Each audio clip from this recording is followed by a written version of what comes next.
a movie called Free Solo, and we are discussing about Alex Honnold and how he mastered self-awareness and self-management.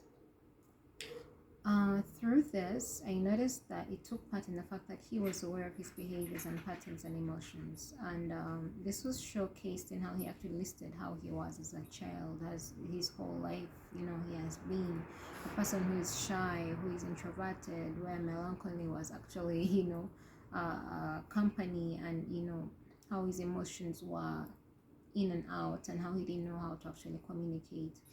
He was also aware of the fact that he had anxiety and detachment, from so many things, and like to keep to himself. So he had to work hard and sit through those feelings to be able to,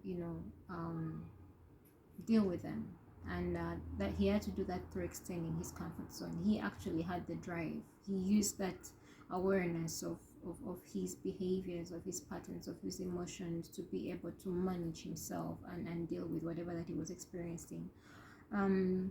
He also listened to what he desired. He listened to what his purpose was, his calling, no matter how different and difficult it was or it sounded to each and every one. He listened because he knew if he didn't satisfy that, he would feel a little bit empty, despite or in spite of the fact that actually it would cost maybe even the loved ones. But we praise the Lord that he succeeded. He listened to his body. Part of self-awareness and management is listening to your body. Am I sad? Am I happy? Am I this? For example, when that time he bailed with the first attempt of the Free Solo, he was sad about the fact that he would disappoint people, but at least he listened to his body because the anxiety was overwhelming. The fact that he actually had to go through an MRI scan or check on his physical body because he wanted to find out what's going on in his head. And we actually got to find out that the medulla was dormant, and it needed stimulation. So that is a sign of a person is self-aware, a person who wants to actually manage to be close to their body, their system, their emotions, and the patience with himself, with his emotions. That was also later on actually showcased with how even he experienced different people. So that is the 2 cents that I got from the self-awareness and self-management. And then what did I learn about his emotional intelligence? This is an individual who was detached, who was shy, who was introverted, probably still is, and didn't even know how to be the partner.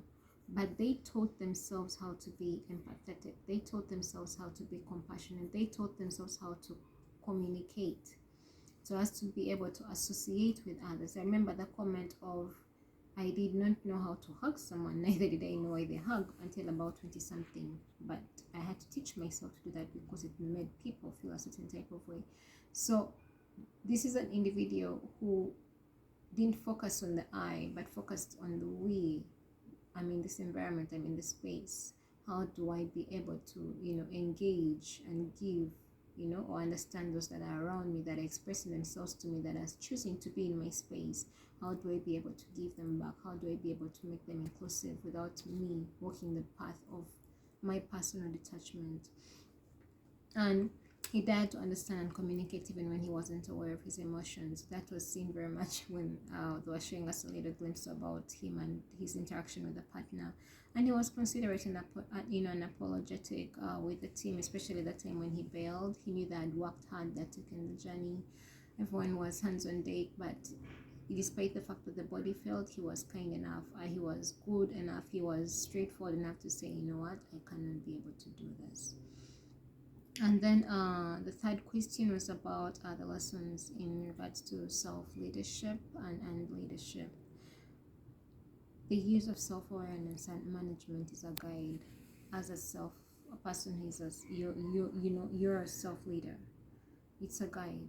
Even the people that you're leading, the team, because not only the team was it like documenting all this work in this journey with him, but he was inspiring so many individuals. That's why when he was able to achieve that purpose or that journey that he wanted, everyone was coming forward, and it wasn't mainly about how did you feel, how did you do that. It was more of, okay, the inspiration, who are you?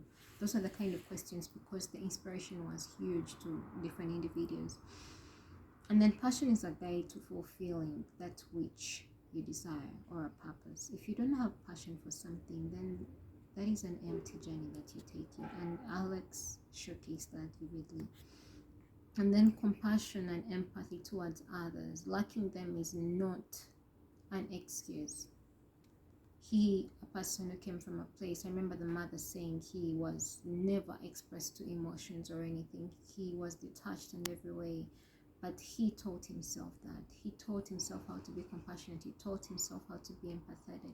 And the best part was, after this journey, he was able to call the partner. The partner was the first person that they called, The partner is the one they said, I don't be around because I don't want to hurt you in case of anything goes wrong. So he showcased a lot of no excuse for a leader to fail to be able to serve others, regardless of the purpose, the self-purpose journey that you're taking. So those are my 2 cents about the movie. Thank you.